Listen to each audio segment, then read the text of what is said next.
Welcome to சோலை சாய் சமையல். இன்றைய வீடியோவில் உடனடியாக செய்யக்கூடிய முறுக்கு தான் செய்ய போகிறோம். இது நல்லா கிறிஸ்பியாக இருக்கும்.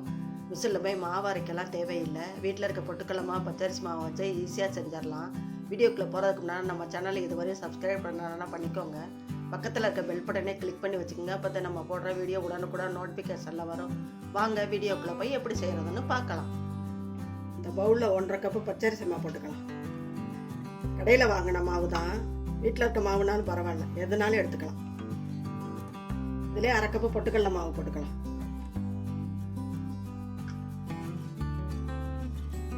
ஒரு ஸ்பூன் ஜீரகம், அதை தேய்ச்சி போட்டுக்கலாம். அப்போதே நல்லா வாசனையாக இருக்கும்.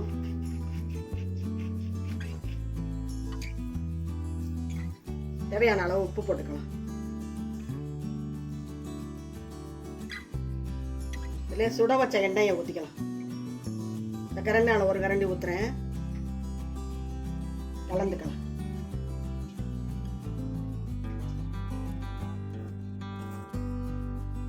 தண்ணி ஊற்றி பிசைஞ்சுக்கலாம்.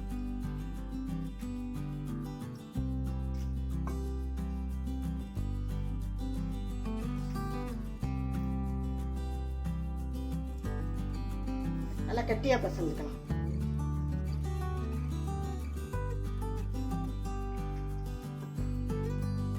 நல்லா பிசைஞ்சாச்சு.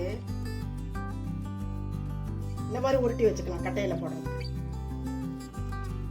இந்த பாருங்க, பெங்களூர் கட்டையில் தான் போடுறேன்.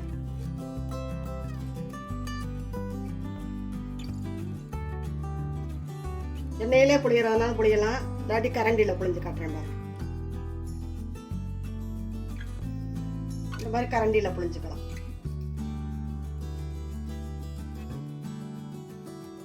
புதுசாக பழங்குறவங்களுக்கு கரண்டியில் புளிஞ்சு போட்டுக்கலாம். எண்ணெயில் புளிஞ்சா கை சுடும், ஆவி அடிக்கும். எண்ணெய் காஞ்சிருச்சு, எண்ணெயில் போட்டுக்கலாம்.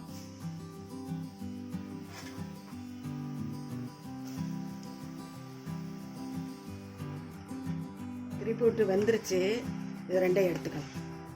நான் தேங்காய் எண்ணெய் ஊற்றுறேன். அந்த கிழமையே பொங்கின மாதிரி இருக்கு. நல்லா வாசனையாக இருக்குது தேங்காய் எண்ணெய் ஊற்றி சுட்டோம்னா.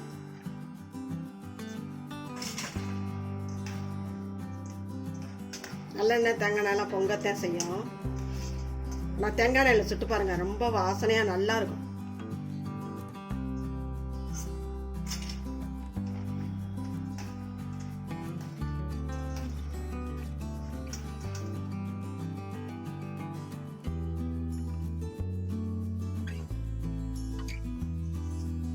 எல்லாத்தையுமே இது மாதிரி புளிஞ்சு எடுத்துக்கலாம். எல்லாம் முறுக்கு சுட்டு எடுத்துட்டோம். நல்லா வந்திருக்குது. இங்கே பாருங்க, நல்லா கிறிஸ்பியாக இருக்கு பாருங்க. பொட்டுக்கடலை மாவும் அரிசி மாவும் இருந்தால் போதும், உடனே செஞ்சிடலாம். பிகினர்ஸ் கூட செஞ்சிடலாம், ஈஸியாக செஞ்சிடலாம். 1/2 மணி நேரம் கூட ஆகாது. இதே மாதிரி நீங்கள் செஞ்சு பாருங்கள். செஞ்சு பார்த்துட்டு எப்படி இருந்துச்சு உங்கள் கருத்துக்களை கமெண்ட்ஸில் சொல்லுங்கள். இந்த வீடியோ பிடிச்சிருந்தா லைக் பண்ணுங்கள், ஷேர் பண்ணுங்கள். நம்ம சேனலுக்கு மறக்காமல் சப்ஸ்கிரைப் பண்ணுங்கள். நன்றி, வணக்கம். அடுத்த வீடியோவில் பார்க்கலாம்.